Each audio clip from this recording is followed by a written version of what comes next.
Hello again everyone, welcome back to ptet.chemistry channel. So in this tutorial video, I'll go through this end of year assessment which I have used for my year 9 students. So at the beginning of their 14 to 16 years old chemistry curriculum, so towards the end of the year, we have this paper 1 component, which is a 1 hour multiple choice for the Cambridge International 5070 paper.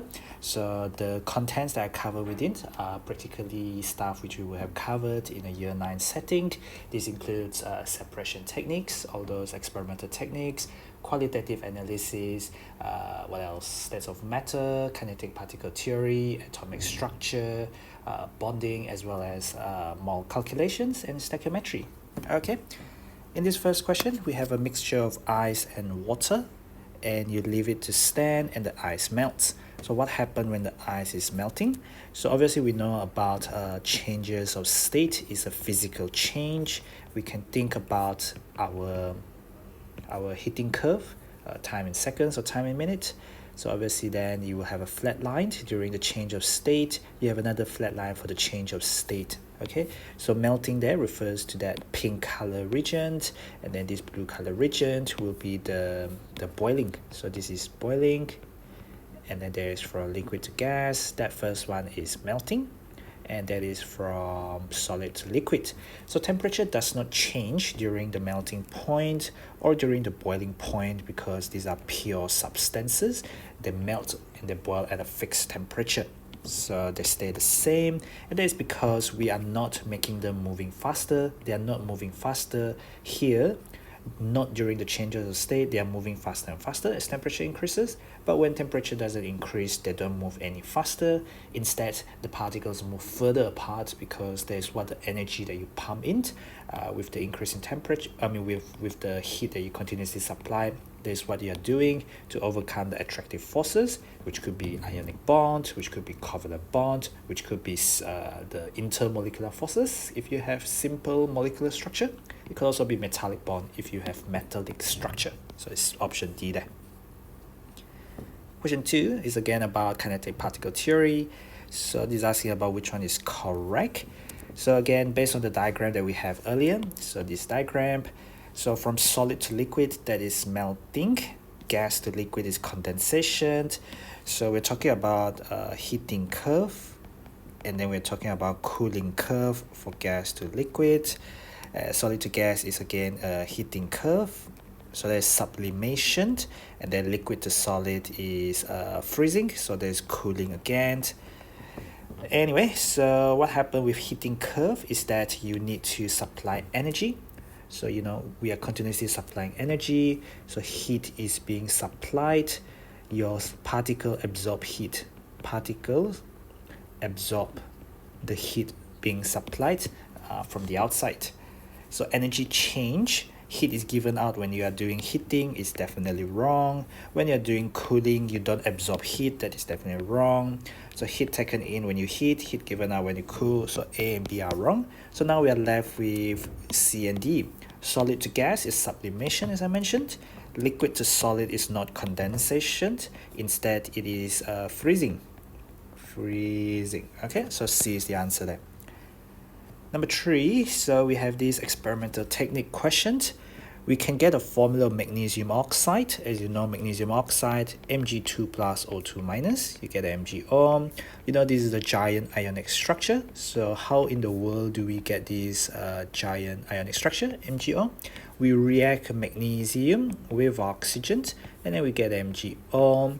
So 2 of that and 2 of that, or you can have 1.5 and 1 of it. We know that this is to do with solid. We're burning in oxygen to give us this giant ionic structure compound, which will have a high melting and boiling point because of strong ionic bond that you need to break in order to melt the solid. So you want to determine the formula. So this is to do with stoichiometric or mole calculations. You can be thinking about gravimetric analysis.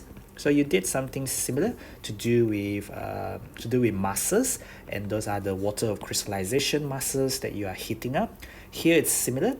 The magnesium gains the oxygen, so obviously the mass of the solid you begin with will increase because you're absorbing the oxygen, you're combining with oxygen. Conservation of masses, everything on the left will add up to give you everything on the right. So we need crucible for gravimetric analysis. Since we are heating it up, we need mass or empty crucible, and then with the magnesium before heating, and then after heating until there's no further change in mass. That means no more of the oxygen has combined with the magnesium. We also need a balance to measure masses. We do not need a gas syringe because no volume of gas is being collected. We are not collecting the gas, we are using the oxygen from the air. Okay, so the oxygen is present in air, it's around 21% of air.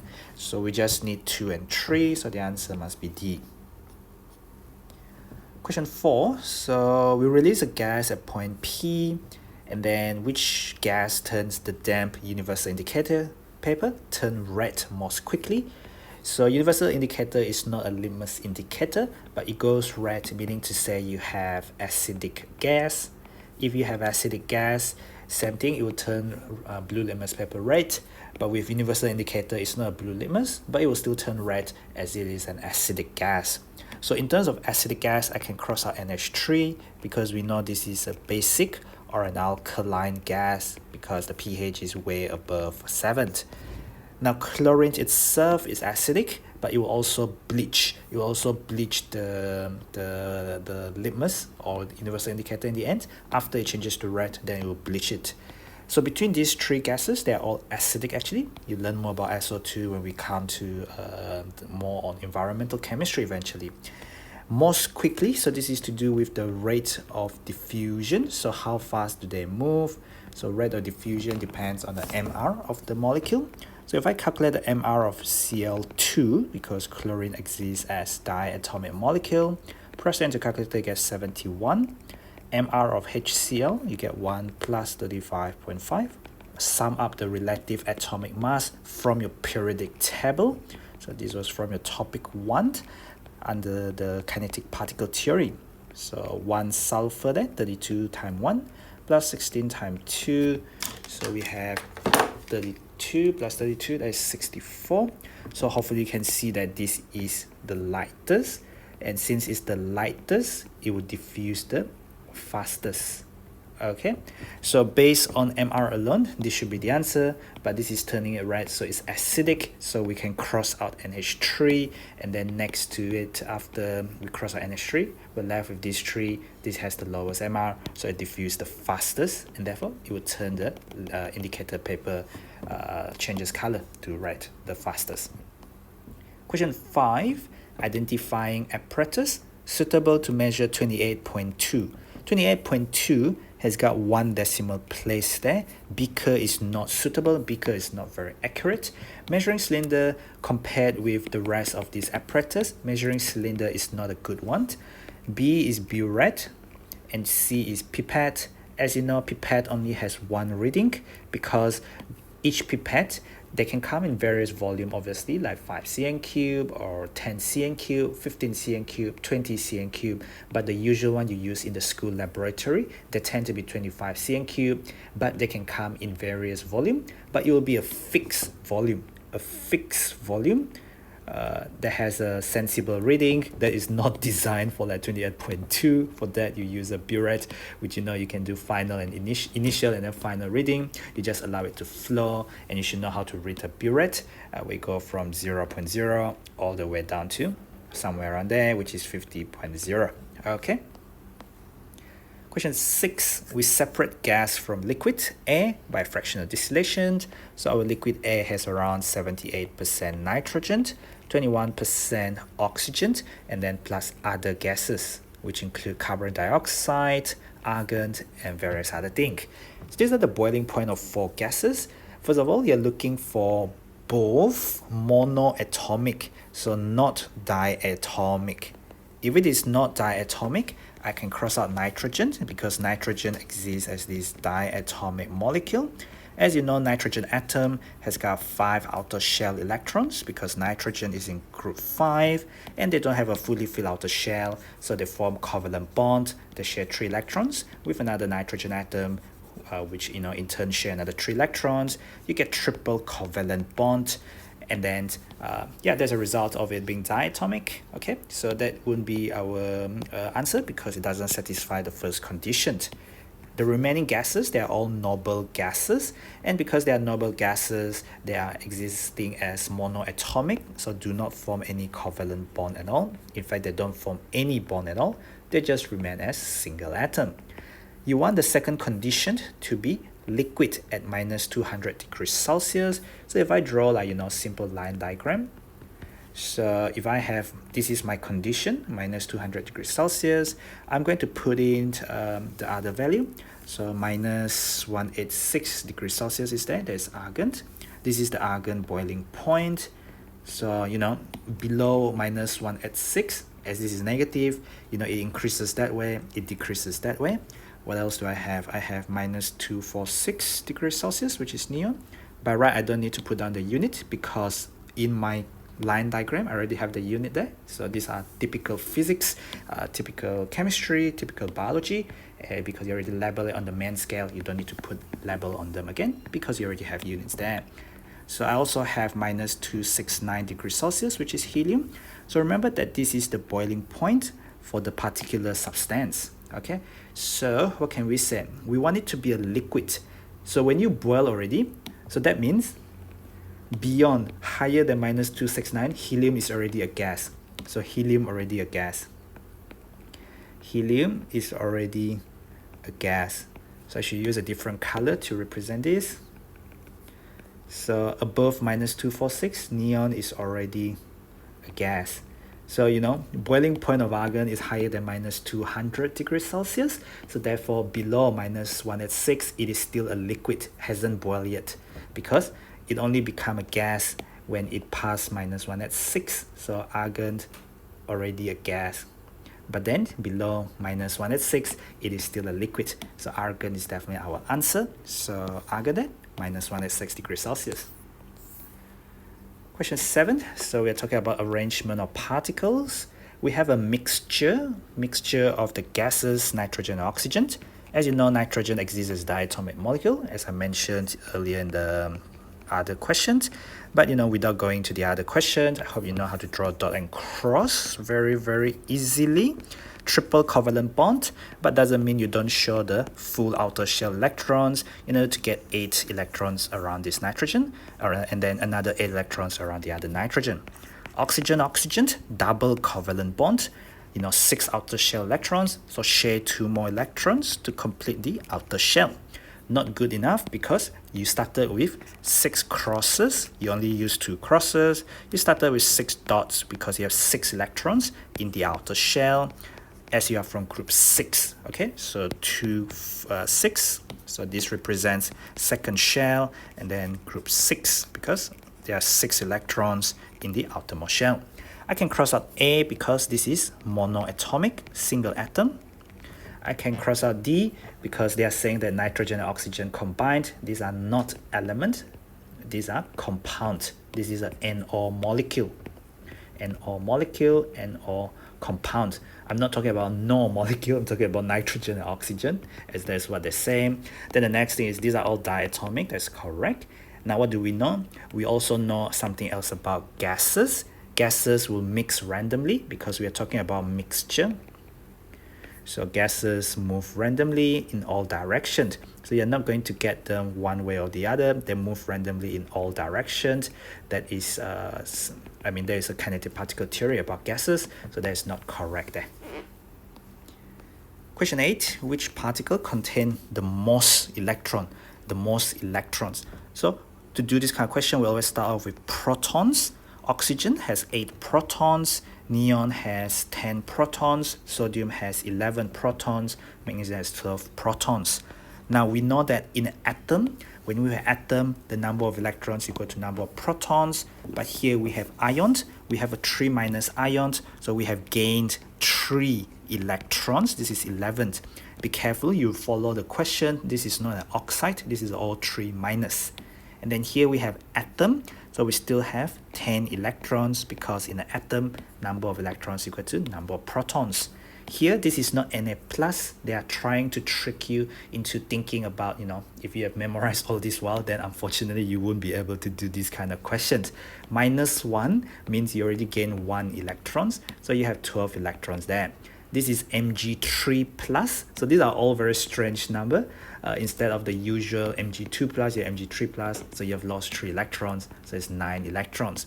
The most number of electrons will be the Na minus. Okay, this is Na minus, not Na plus. A lot of the time, this is how question involve. Start from the proton number, think about the charges, work out the number of electrons, don't make any mistakes. Okay. Next question, how many elements? They're asking for how many elements to form this compound called ammonium sulfate. Ammonium ion is not ammonia molecule. Ammonium ion, NH4 plus, even in your practical study. In fact, you've done this a few times when you did the practical before. We also just covered it in structure and bonding as well a couple of months ago. And the SO4 2 minus, sulfate is not sulfite. Sulfate versus sulfite is in your practical paper, qualitative analysis, formula of which will never ever be given in your theory paper. So sulfate is that. So we have the charges of the ions, and then we just need to, exchange their valency. Valency refers to combining power, basically just the value without the sign. So 2 will go to the left, and then 1 goes to the right. These are in the simplest ratio, so they are okay. What this means is there's 2 of these things on the left, ammonium, and 1 of these things on the right, sulfate. So we get NH4 twice, SO4. That's going to be the formula of ammonium sulfate. I think I missed out that thing there. Anyway, so how many elements are there? My first element, nitrogen. My second element, don't think there's a good one to use. Nitrogen, hydrogen, sulfur, and oxygen. So altogether, there are 4 elements that combine. They're not asking for how many atoms, they're asking for how many elements. All right. Question 10. What do we have here? They're asking for correct statement. W and X are isotopes of the same element. Isotopes are defined as atoms of the same element. Same proton number, different neutron number. W and X, well, same number of protons, different number of neutrons. Okay, different number of neutrons. That's why nuclear number is different, because nuclear number is equal to, so nuclear number equal to number of protons plus the number of neutrons. When we did the atomic structure topic and the topical test, I specified that these are some of the words that students will get confused about. And if you haven't helped yourself, in revising the correct content, in going through the syllabus again before this paper, then unfortunately you haven't done very well in your year 9, and you will continue to struggle to advance to more difficult concept until you can differentiate between all these technical terms as what the syllabus say. And then the next one, Y is in group 5. Y is in group 5. So to think about the group number, well, you don't just look at proton number, you look at electron number. So 7 and 7, so 7 protons, 7 electrons. So we can say that this is atom. So Y is atom. So what can we say about 7 electrons? Well, 2 and 5, 2 electrons in the first shell, 5 electrons in the second shell. There is no more outer shell, so this is the outermost. Outermost means valence. You have 5 electrons in the outermost shell, so therefore you must be in group 5. And next one, Z is a cation. Cation means positive ion. Well, let's check. You have 8 protons and you have 10 electrons. So 8 protons but 10 electrons. So it's going to be negative ion. It's called anion. Okay, so it's going to be Z2 minus. So 3 is wrong. Only 1 and 2 are correct. Question 11. Element X has 7 protons. So what is element X then? Element X must be nitrogen. So this is nitrogen. Element Y has 8 more protons than X. It doesn't say it has 8 protons. It says 8 more protons than X, because you know how to read questions. So Y has 7 plus 8, which is 15 protons. So 15 protons is going to be phosphorus. So phosphorus is just below nitrogen actually. So nitrogen and phosphorus, they are in group 5. This is 2, 5. This is 2, 8, 5. So second shell, first shell, second shell. That means this is in period 2. So nitrogen is in period 2, second row of periodic table. Whereas phosphorus is in period 3, because first shell, second shell, and third shell. So these are all part of atomic structure. They're all part of year 9 basic or very fundamental chemistry. Which statement about element Y, they want the Y, is correct?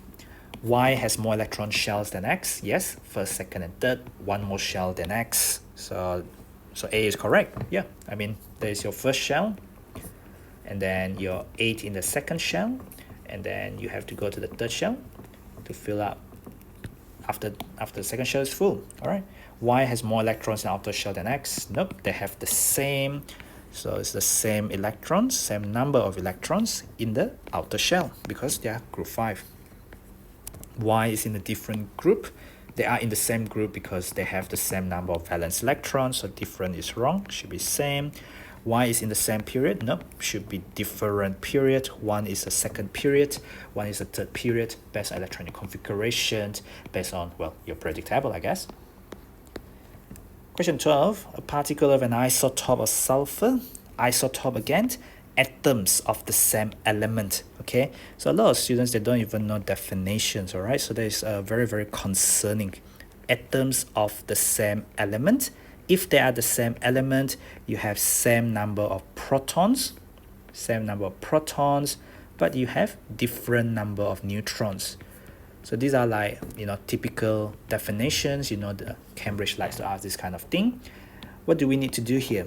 18 neutrons, 18 electrons. So first of all, they are atoms. So by telling us the number of electrons, so therefore number of protons equal to number of electrons for your atom is going to be 18. So we're going to have, am I correct? That is not right. You know why? Because the proton for sulfur is 16. As you can see, all of these are 16. So that means I cannot have atom. I cannot have atoms. That means I cannot have atoms. So we know sulfur is element number 16. Element number 16. So the number of proton is 16. So the fact that you have 18 electrons, so therefore we must have S2 minus ions. So gain 2 electrons. So I can cross out the atom, I can cross out the cations, I can cross out the atom. I only have one answer, and then you can double check 34 minus 16 equal to 18 neutrons, because nucleon number, the number on top minus the proton number, give you the number of neutron as well. Question number 13, X represents the element atomic number 8. So X is oxygen, element number 8 is oxygen. And then Y is element number 19. Y is potassium. So make sure you know how to spell potassium straight in your periodic table. K is a symbol for potassium. Oxygen is that. So we know that that is your non-metal group 6. And then potassium is your metal group 1. 1, 2, and 3 are metals. And then 3, 4, 5, 6 are non-metals. So what do we have? A metal and a non-metal. We're going to get ionic bond. We're going to get transfer of electrons from the metal to the non-metal. So you have 2881, you have 286. What happened is this one will gain electrons. It will gain 2 electrons, and you get O2 minus, and then this one will lose 1 electron each, and you become K plus. So what happened is you need 2 potassium in order to lose 1 electron, and then another potassium atom to lose another electrons. So you can think about X2 minus and Y plus. So minus 2 and plus 1. So how potassium and oxygen combined, you're gonna get what do you have? You have X2 minus, one of it. You have Y plus and Y plus. So altogether you got XY2. Or you can imagine example K2O. Potassium, you need 2 of it. The oxygen, you just need 1 of it. So instead of Y2X, you have Y2X because it's 1X and 2Y. 2 of the Y because each of it lose 1 electron, and 1 of the X because each of it gain 2 electrons. So Y2X is correct there. Why am I doing Y2X there? Okay, so just be careful on counting which ions you need depending on the identity. Read the question. Question 14, so this is a factual question. Definition of a covalent bond. This is straight from the syllabus. So it's to do with the force of attraction between your bonding electrons, so the electrons that you are sharing in between the atoms, as well as the nucleus, okay, the nucleus of the two non-metallic nuclei. So a pair of electrons shared, blah, blah, blah. So read the whole question first. Lattice is definitely not correct there. Losing electrons is definitely not correct there because we are not ionic. Oppositely charged particles strongly attracting each other. Okay. A pair of electrons shared by two non-metallic atoms. Two non-metallic atoms sharing a pair of electrons. Oppositely charged particles strongly attracting each other. Oppositely charged. So now I already crossed out B and C, right? Okay. If you really think about it, I would say D actually describe ionic bond. So I wish they have used better words like particles. If they have used like ions, then they will be a lot better. They will make it really easy to say this is definitely ionic bond. But between A and D, it seems like they are really pushing you to answer the answer as A, because one hint is non-metallic atoms sharing a pair of electrons. That looks to be like the best definition of covalent bond as compared to D here. Okay. So question number 15, a very direct factual question. The one for silicon 4 oxide. It's actually silicon dioxide. Sorry, not that. It's actually silicon dioxide. So A represents the structure of diamond. It could also be the structure of silicon as an element. So silicon as an element has the same structure as diamond. B is for graphite. So graphite has only each carbon bonded to 3 other carbons. C is the kind of lattice structure. This is a giant ionic lattice. If you look at the particle closely, you will see that there are two different kind of particle. One is gray, one is black. So this is no longer just an element, whereas these are single type of atoms, and therefore they are elements, and therefore they cannot be compound containing two different kind of atoms. So it's either C or D. C is a giant ionic lattice. It's typically of Na plus Cl minus. So you have cations surrounded by anions, and then you have anions surrounded by cation as well in that giant ionic lattice. D is actually the answer because each silicon is bonded to 4 oxygen, and then each oxygen is bonded to 2 silicon, and then it's a giant molecular structure. So it just continue on and on and on. So what we have here is a giant molecular structure, or you can call it giant covalent structure. There's the structure. The bonding involve a lot of these strong covalent bonds that you need to break in order to melt it. That's why silicon dioxide has very high melting point. Question 16. So we have a covalent molecule Q. It contains only 6 shared electrons. So that means 6 electrons used for forming 3 covalent bonds. Let's have a look at nitrogen here. Nitrogen is in group 5. It has got 5 outer shell electrons. Ammonia is your case study. So you know that it uses 3 out of 5 of its valence electrons for forming 3 covalent bonds. If I just circle this thing in red, so there's 1 covalent bond, 2 covalent bond, 3 covalent bonds. So altogether there are 6 shared electrons, and these 2 electrons are non-bonding. They are originally on the nitrogen from the outer shell. So that has to be our answer there. If you look at chlorine, chlorine has 7 outer shell electrons, so they only share 1 electrons in order to form covalent bonds. So on the other chlorine, I should really use a dot in order to complete the outer shell. Methane, on the other hand, has 4 covalent bonds, as carbon needs to share 4 out of 4 of its valence electrons with 4 other hydrogens. So altogether there are 8 shared electrons. Whereas for water, you can imagine that oxygen just needs 2 more electrons in addition to the 6 electrons that it has originally around the outer shell. So there are just 4 shared electrons here, whereas chlorine only have 2 shared electrons to form 1 covalent bond there. Question 17. Which statement about metals is correct? So metals conduct electricity when molten because negative ions are free to move. Well, actually, it's something negative, but ions are incorrect. If we look at the structure of metals, it consists of positive ions. How in the world do you get the positive ions? It's a result of you losing your outer shell electrons. So these are C of delocalized valence electrons. These are all part of structure and bonding topic. So you shouldn't say you don't know what is going on. So this is your positive ions, or you can call it cations. These are all stated in the syllabus specifically under structure and bonding. They are all of the 4 structures. So it's the electrons that are free to move, not the negative ions, because you don't even have negative ions. You have positive ions and you have free delocalized valence electron. So A is definitely wrong. B, metals conduct electricity when solid. Even when they are solid, it's the electrons that are free to move, not the positive ions. Okay.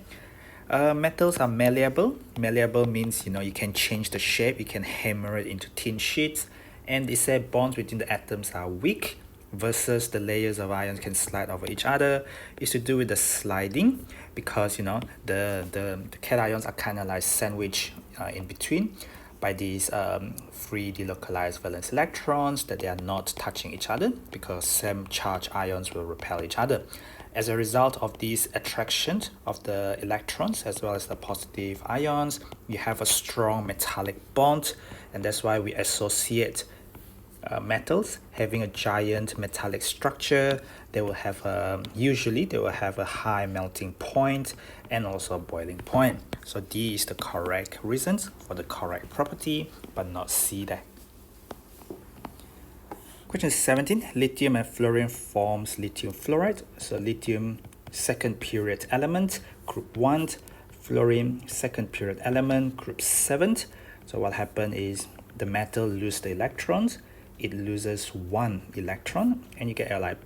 It's just got 2 electrons in the first shell, only left with the first shells. This one gains 1 electrons in order to get to the fully filled outer shell. As you can see, both of them have fully filled outer shell.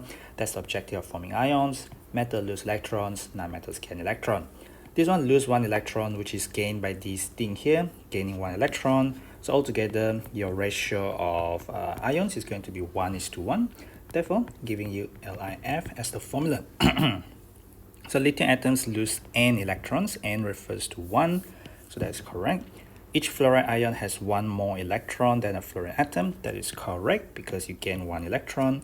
Lithium fluoride is a mixture of elements. That is wrong. It is a compound formed by 2 or more elements, well, in fact 2 elements, chemically combined together by this ionic bond. So 1 and 2 only are correct. Question 19. Which substance is an ionic compound?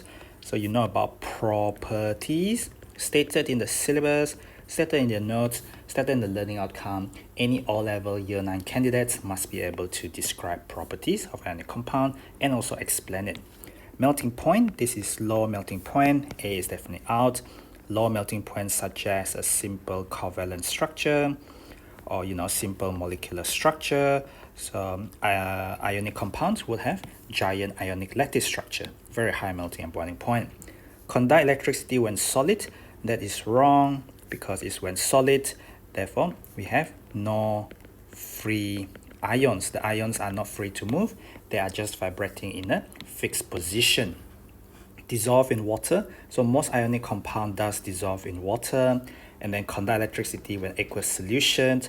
This is a giveaway. This one is not really in the syllabus. It was in the old syllabus, I believe. But as you know, most ionic compound does dissolve in water, but not all. Not all ionic compound can dissolve in water, all right? So not all ionic compound can dissolve. Think about your precipitation reactions, like silver chloride, silver bromide, silver iodide, barium sulfate, that kind of stuff, yeah? Not all ionic compound can dissolve. However, conduct electricity in aqueous solutions. We know that we have free ions when they are in water, if they do dissolve. All right, so most ionic compound does dissolve. Most ionic compound, when they dissolve, they can conduct electricity because of free ions in liquid.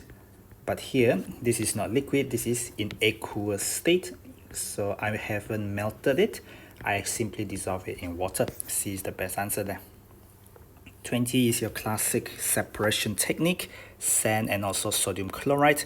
Sodium chloride is just your table salt, the one you use for cooking. So salt dissolve, well, the table salt dissolve in water. So this is soluble in water. In the lab, when we say add water, we mean add distilled water. If you are planning this, you gotta use all the right technical term. So when we add water to the mixture, we have the solution. So this is the filtrate, and there's the residue. The residue will consist of the sand, which is insoluble, whereas the filtrate will consist of the sodium chloride, which is soluble. So how in the world am I going to get pure sodium chloride collected? So here, this is not pure sodium chloride because it's sodium chloride soluble in water. So what you have is you have a mixture, you have a solution. A solution is a mixture, it is not pure. So what happened is they have evaporated in an evaporating dish, all the solvent away, then you're just left with solid NaCl.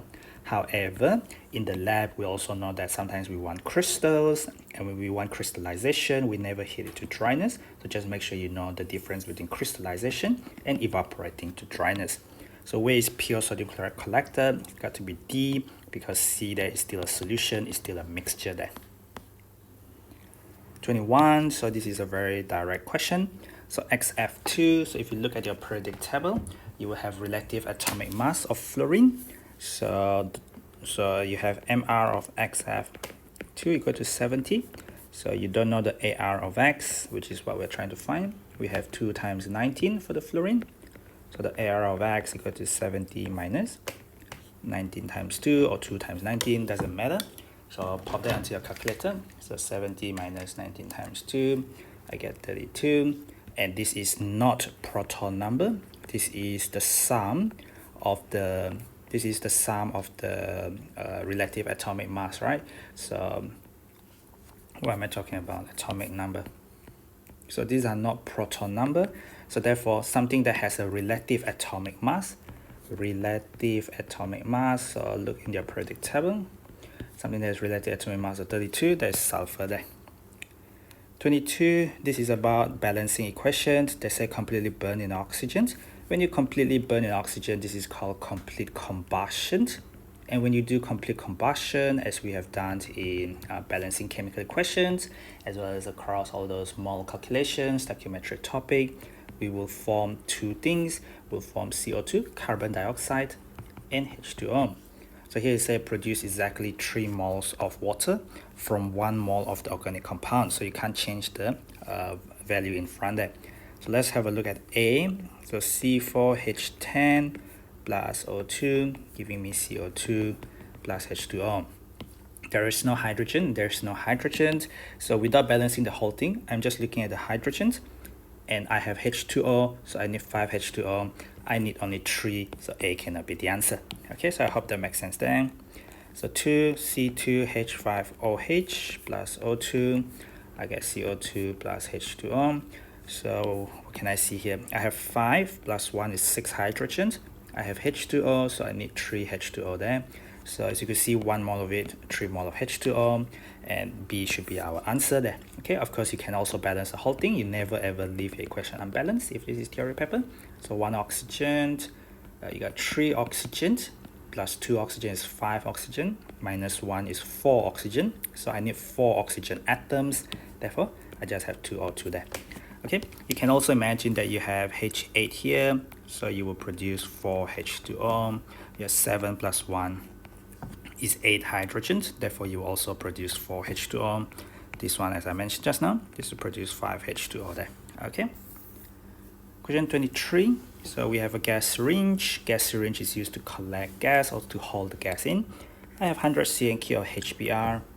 I have another gas syringe, 100 cNq of carbon dioxide, so CO2. The volume of each gas is measured at room temperature and pressure. Which statement is correct? So we know at room temperature and pressure, stated in your periodic table, the molar volume of a gas is 24 dm cubed per mole. Because molar volume simply means it's the volume of the gas for 1 mole of the gas. So 1 mole of any gas occupies a volume of 24 dn³, or you can imagine that as 24,000 cn³ per mole of gas. So what can I say here? So we know the mole is the same, the mole of the gas is the same. How do I know that? Because they have the same volume. So these are gas and gas, so same volume of gas, same volume of gas. The gas is very important. So you know, the volume of gas divided by 24,000 cn³ per mole is going to give you same mole of a gas. So we're talking about the gas here. But then how about the masses? Because if you think about it, the mole of the gas is equal to the mole of the solid, right? And the mole of the solid is mass over mR of the solid, well, of the gas essentially, the mass of the gas versus the mR of the gas. So not necessarily the solid, but you know, they are related to their masses like that. So perhaps I can cross out the solid because that doesn't quite make sense. And then if the mole is the same, the mR, so we need to look at the mR now. So the mR of HBr equal to 1 plus, I think it's 1 plus 8D. Let me just double check. So there's 1 plus 80, 1 for hydrogen and 1 bromine, so 1 plus 80 times 1, so there's 81. mR of CO2, so 12 times 1 for the carbon, plus 16 times 2, so they give me 44. So if the mR is smaller, well, HBr, so the mR of HBr is bigger than the mR of CO2. If that is bigger, then if the mole of gas is the same, the mass of the gas must be bigger as well, okay? So therefore, the mass of HBr is bigger. How do I know that? Because the mole of the gas is the same, according to the question, which gives me in terms of volume. So the mass of HBr is bigger, so this one say is lesser, so this one is wrong. It's actually bigger, it's actually more. So A is wrong. The number of molecules equals number of molecules. Number of molecules are related to the number of moles. If you have the same mole of gas, you have same number of molecules because you just multiply by the Avogadro constant. So equal there is correct, so B is our answer there. Okay, in terms of atoms, atoms are going to be wrong because HBr contains 2 atoms. So as you can see, HBr there are 2 atoms, and then CO2 there are 3 atoms. So just because they contain the same number of molecules, but this one 1 mole of it has 3 atoms, you're going to get more atoms out of the CO2 compared to out from the HBr. So in X, you have HBr, it has lesser atom because only 2 atoms for 1 mole, but 3 atoms for 1 mole of CO2. So more is actually wrong, it's actually lesser. And D, why is D wrong? The number of mole is more than, that is wrong because for gases, if the volume of gas is the same at the same condition, room temperature and pressure, so it's just the volume of gas divided by the molar volume, which is a constant. If the volume is the same, you have the same mole of gas. Okay, so D is also wrong there. Question 24 is about empirical formula. So we have iron, we also have oxygen. So we have iron and we have oxygen. We know how to set up our empirical formula calculations. So we have mass per 100 gram. This is in terms of percentage. So straight from the percentage, I convert it to gram because percentage is out of 100%. If I only have 70% of iron, then 100 minus 70 give me 30% of the oxygen. Then I need the mole. It's all about the simplest ratio of the atoms. So I have to divide by the relative atomic mass. For iron, element number 26, the AR is 56. For oxygen atoms, it's divided by 16, not divided by 32. Okay, because it's the simplest ratio of atoms. Simplest ratio of atoms. They are from your definition as stated in the syllabus. Okay, so I need to really squeeze my working a little bit because otherwise I will run out of space. So what can I do here? Okay, if I move this out a little bit. Now I want to have the simplest ratio. To have the simplest ratio, I need to divide by the smallest number. So I get 1.875 divided by 1.25. That doesn't look like a nice number at all. I get 1.5. So here's where some students will just run this straight away. It's not your first time seeing this kind of scenario, so you cannot run up straight away. Instead, you multiply by 2 to get to whole number. There are a couple of numbers that you need to be aware of. So empirical formula is not just what I said earlier. I forgot something. It's the simplest whole number ratio of atoms. That is what is stated in your syllabus. So what happened then is, 1 over 2 is 0.5, 1 over 3 is 0.33, 1 over 4 is 0.25. When you see the ending of decimals like this one you have to multiply by 4 to get to the nearest whole number, multiply by 3 to get this to the whole number, 0.5 there, multiply by 2 to get to the whole number. So you got iron and oxygen 2 and 3 because I multiply this by 2. I multiply this by 2, so I get Fe2O3 as my simplest whole number ratio of atoms. Question 25. So which sample contain the most atoms? We are not just looking at formula, we have to consider the moles as well. So water has the formula H2O, carbon dioxide is CO2, methane is CH4, hydrogen chloride is HCl. So each of these are formulas stated in the syllabus as part of covalent structure and bonding. Okay, so what happened is in 1 mole of H2O, we have 2 mole of hydrogen atoms and 1 mole of oxygen atoms. So the first thing I would do is, how many mole of atoms do I have? Okay, so I have 3 atoms per single molecule. So I have 3 atoms in one single molecule. I then multiply by the mole because the number of mole multiplied by the number of particle will give me the total number of particles. So the particle here is going to be 1.5 mole of atoms. Okay, so this is basically like in 1 mole of H2O. So if I can say in 1 mole of H2O, there are 3 mole of atoms, of which it consists of 2 mole of hydrogen atoms and also 1 mole of oxygen atoms. So perhaps I can say, I don't know, 3 mole of atoms per H2O molecules. So 3 times 0.5, so I get 1.5 mole of atoms. If I do for CO2, so 1.0, well actually, it doesn't matter which way around you do it in, but I'm just gonna follow consistency. So I have 1 atom and another 2 atoms, I have 3. So 3.0 mole of atoms. So in the real exams, you just want to be quick, right? So there are 5 atoms because 1 carbon and 4 hydrogens. Multiply by the number of mole because the number of mole will affect how many mole of atoms you have. So you get 5.0 mole of atoms. When it's 1 mole in front, you're just looking at 1 formula unit. There are 5 atoms, therefore there are 5 mole of the atoms. HCl, so there are 2 atoms in 1 HCl. So 2 times 2.0, get 4.0 mole of atoms. So which one contains the most atoms? The most atoms is that 5 mole of atoms, which come from this particular cell condition. So the answer there must be C. 26. This is actually quite a difficult question. You have to think very closely. It says what is the total volume of gas present after the reaction is complete. If you look at the reacting volume, so the reacting volume is 10 cm cube, and then you put in 70 cm cube. Okay, what is the volume reacted? So that is how much you put in, how much we use.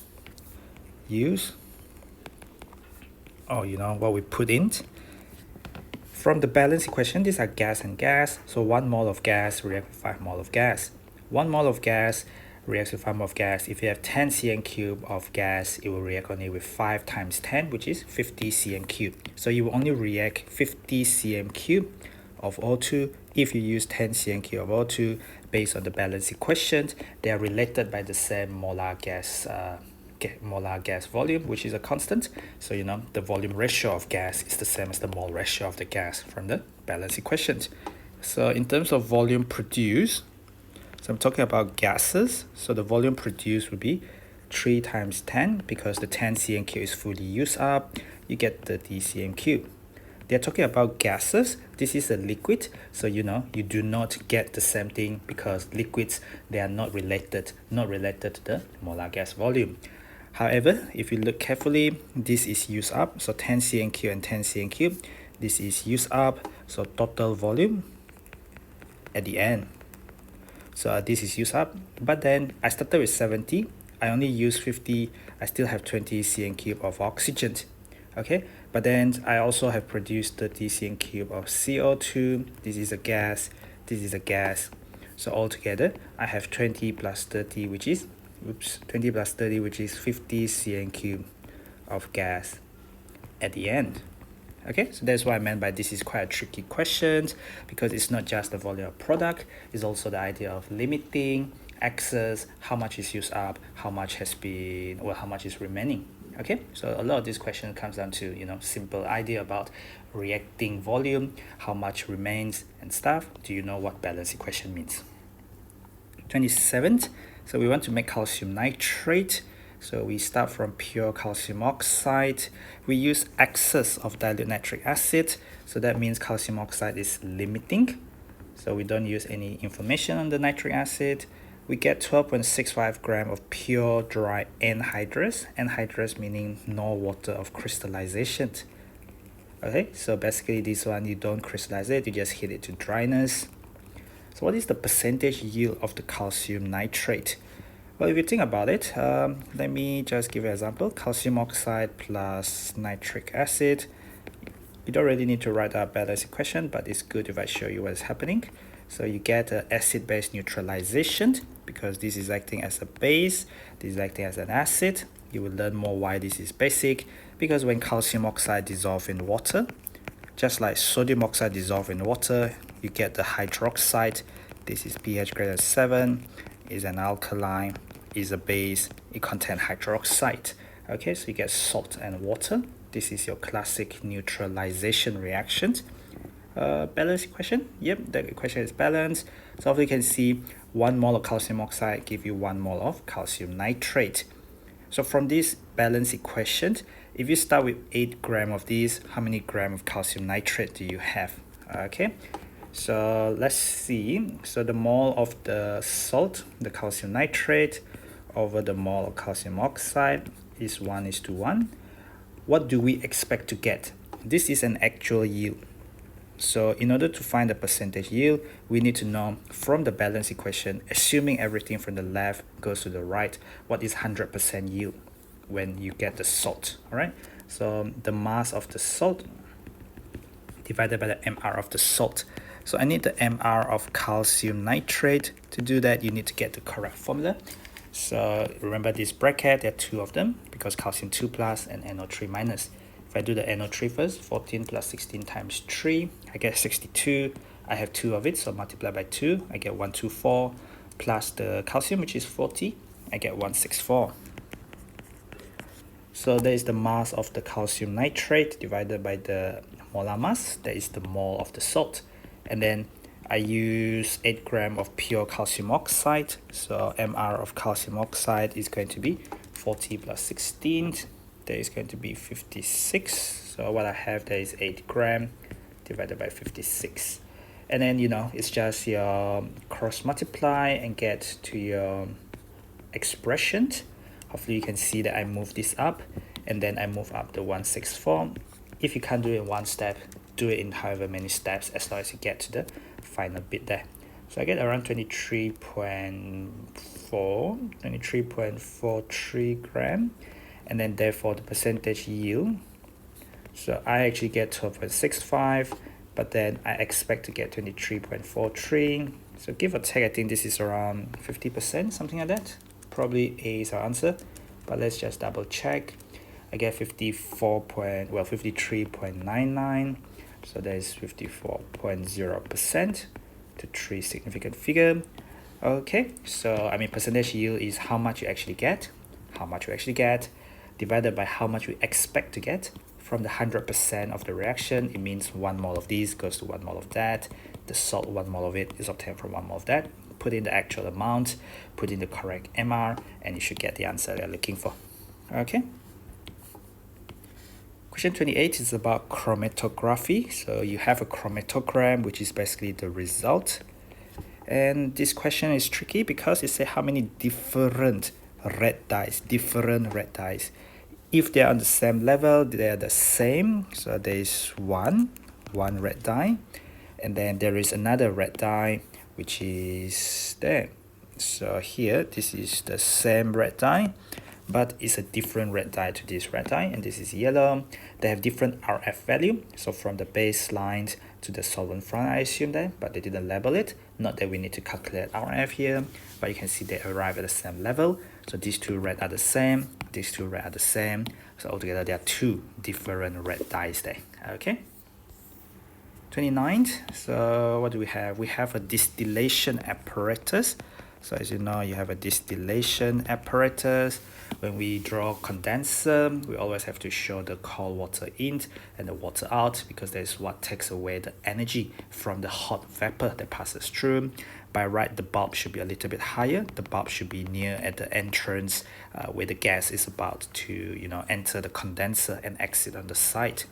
But then what happened is, these questions, they want the position where there will be a highest proportion of the liquid with the higher boiling point. So you have a mixture of liquids. The lower the boiling point, meaning it will boil first, therefore it will get condensed first, therefore it will get collected first.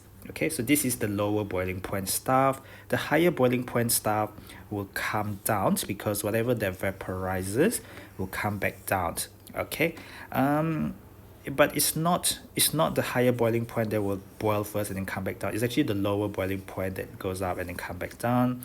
But they don't get collected first. So A is definitely wrong because there's the lower boiling point liquid. And then between B, C, and D, I can imagine that this question is asking on the liquid. So most of it is still gases here. It is still gases. So it's only when it drop back inside, then it's a liquid, because it doesn't get distilled yet, it can come back down. Okay, so D has got to be the answer there.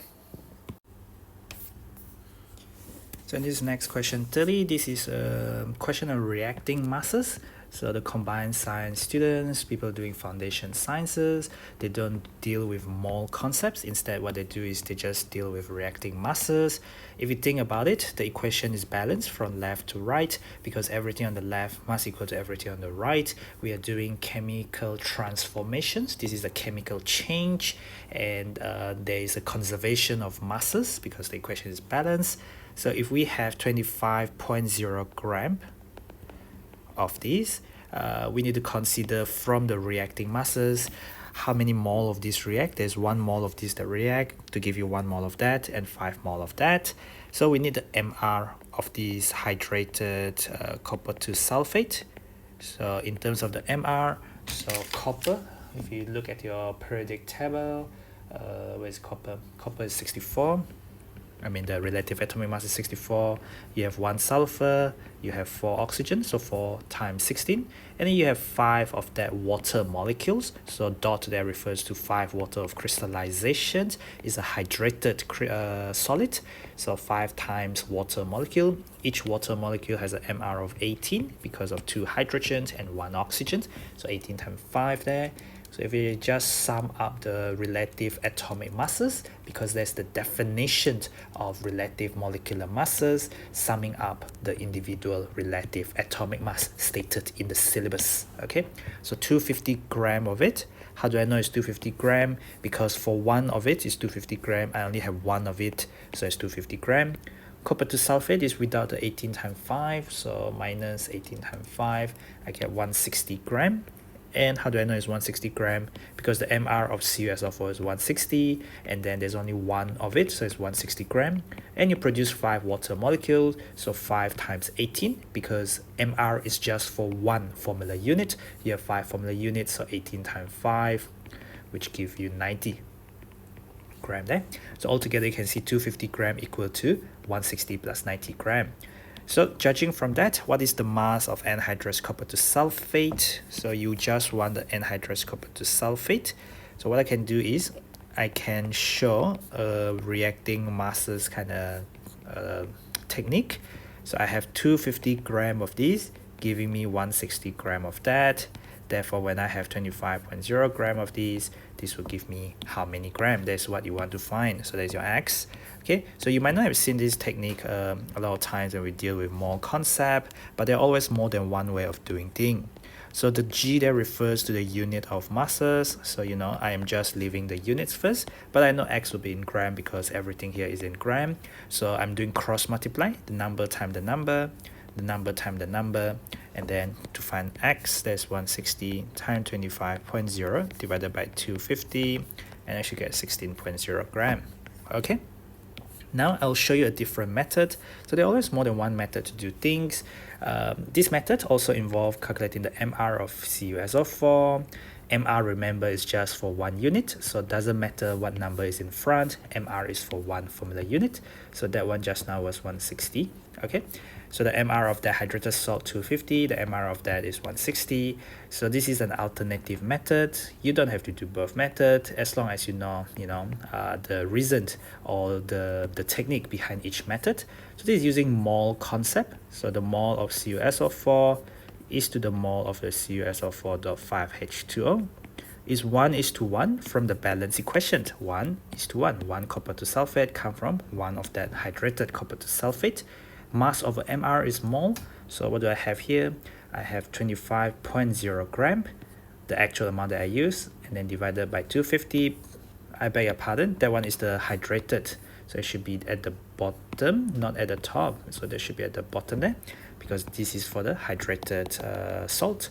And then the one on top is what is the mass that I want to get. So this is the mass that I want to get, mass of CuSO4, divided by the MR, which is 160.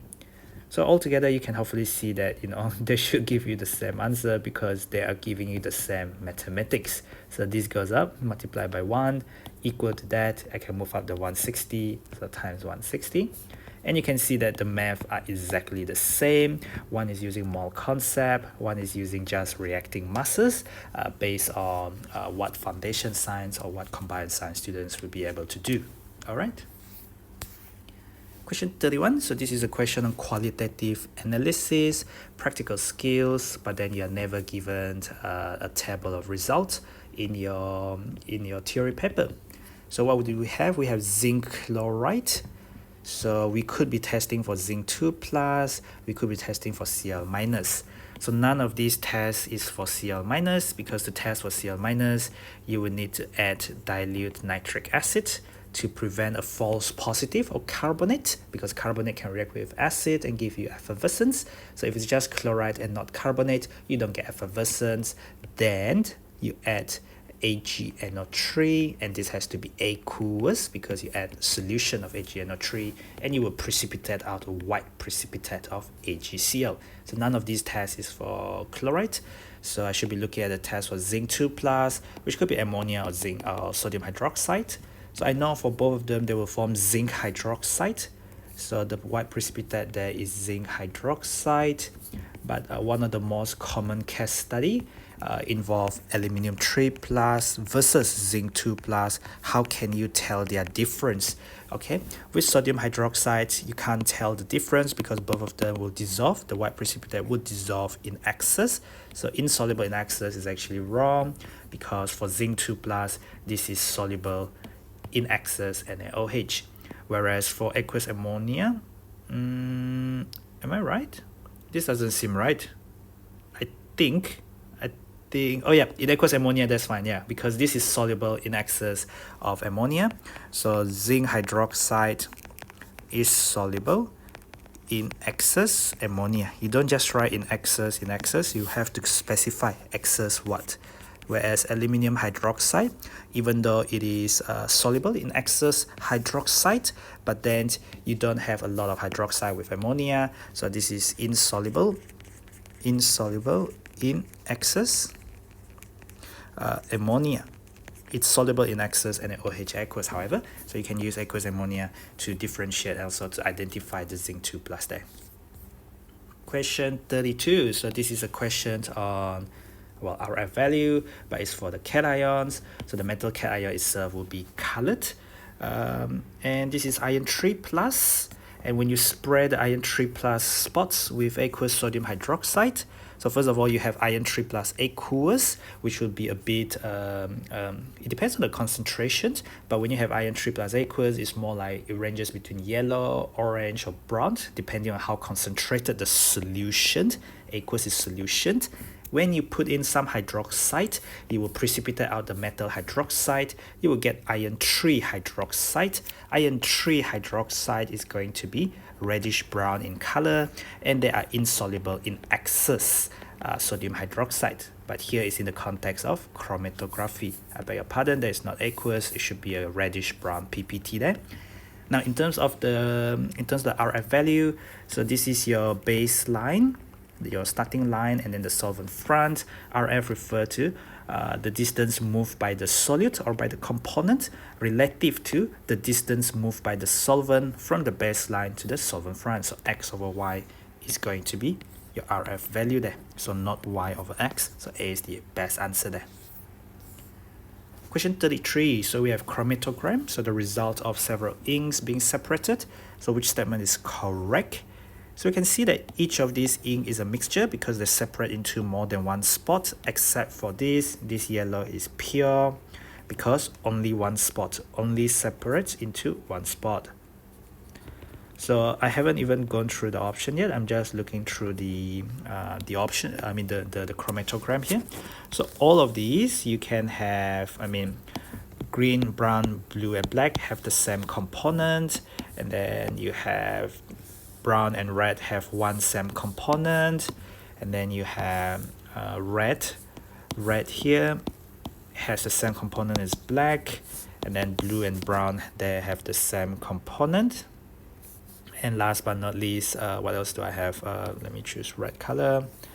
So the yellow, the green, and the black, they have the same component. Now let's go through the options. So black ink can be made. So you want to black ink, mix green. What do you have green for black? You have green there, so this is green. And then red, do you have red? This is the red. And then yellow, do you have yellow? This is green and yellow. But what else does black contain? It contains something as blue, brown, green, damn. So I don't think A is the answer then. But how about brown ink? Brown ink can be made by mixing blue. So you don't have blue. If you look carefully, your brown ink does not have blue. So B is also in wrong. Yellow ink can be used to make brown ink. Yellow ink, is it present in brown?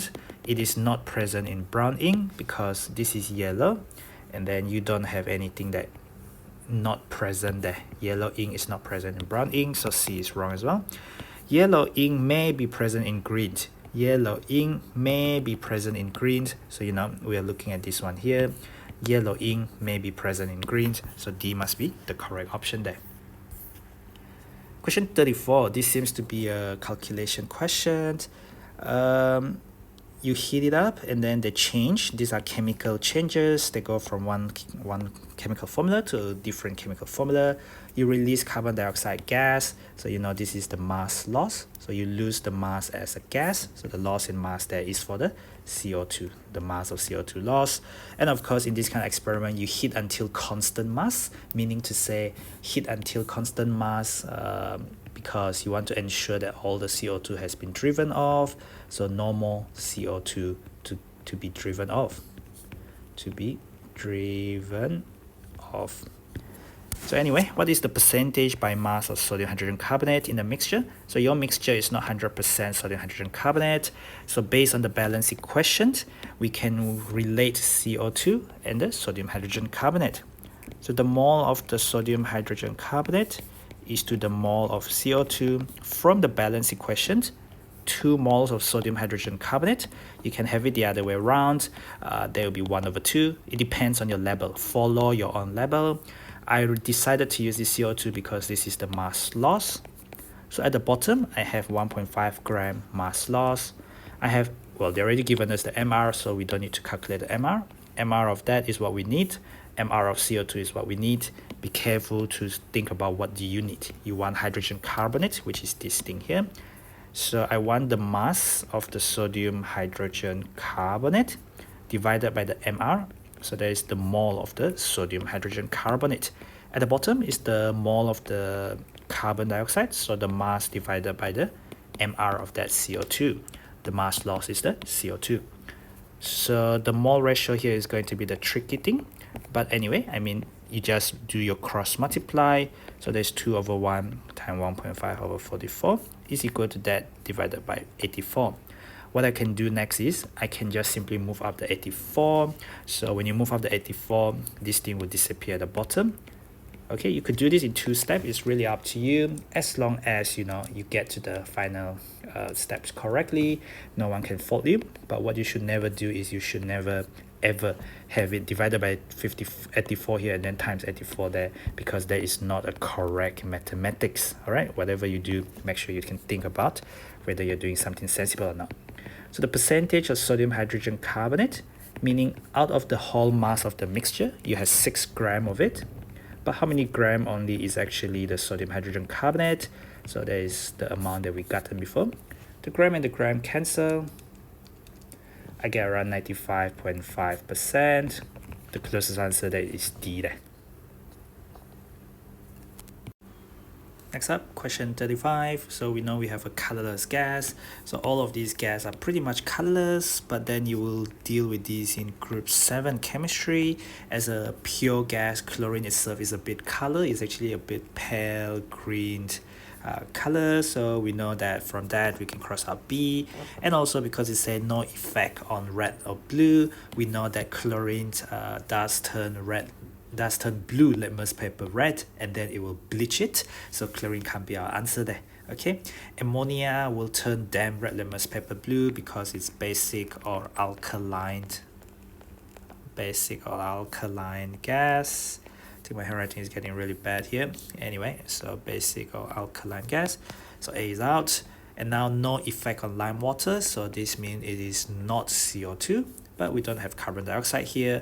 Last but not least, flammable. So it's support. Hang on, flammable. This is a good one. Okay, flammable. So it burns.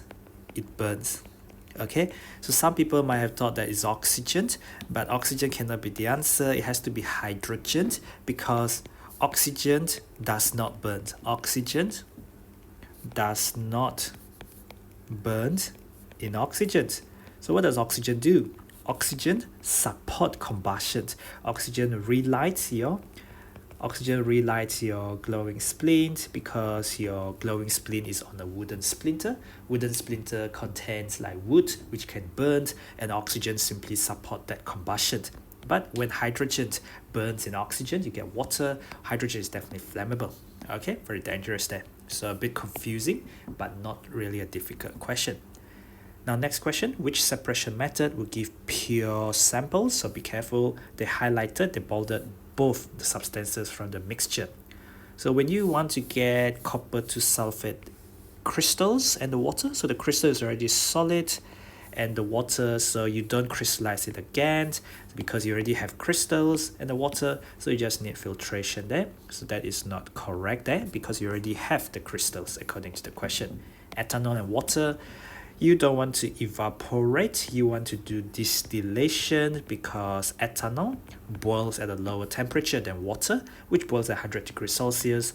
Ethanol boils very close to 80 degrees Celsius. So ethanol and water separated by distillation, whether simple distillation or fractional distillation. Salt and sand, your salt refers to the table salt here, so definitely you filter after you dissolve in water. So I think C is our answer, but let's just double check. Hang on, maybe C is not our answer then. C is not our answer because we need to dissolve in water. Careful, we need to dissolve in distilled water. So here is where the question can really try and trick you, because after you do filtration, your filtrate is salt solution. Your solution is a mixture, NaCl in water. So really, sometimes when you go through options, you might think, oh, C is my answer. but then you also have to think about the other option as well. Nitrogen and oxygen, 79% nitrogen in the air, 21% oxygen in the air. We can get fractional distillation of liquid A, and then we can get both of these out pure. Question 37, we have aqueous solution of J, colorless solutions, contain cations and chloride ions. Colorless solutions, so does not contain, I'm not satisfied with that. Does not contain, so no transition metal ions. So that's all I want to say, no transition metal ions. So what about J is correct? Well, we just say no transition metal ions, so B is definitely wrong. What else can I say? When I do sodium hydroxide, a few drops, you see a few drops means not in excess, be careful, yeah, not in excess. So we know that with a few drops of aqueous ammonia, with a few drops of sodium hydroxide, we can get AlOH3 solid. This is a white precipitate, and this white precipitate is soluble, by the way. It is soluble in excess, NaOH aqueous, but then this is insoluble in excess aqueous ammonia, insoluble in excess aqueous ammonia. But this question is asking you a few drops, so you know it's not in excess. All right, so what do I know? Chloride ions. So they haven't done the test for chloride ions. So test for chloride ion is you're gonna add a bit of dilute nitric acid in order to rule out, to prevent a false positive with carbonate, because carbonate will react with acid. So if you don't get effervescence, then you would add silver nitrate aqueous, and you will get a white precipitate of that silver chloride. Okay, so what happened then is you get a white precipitate forming.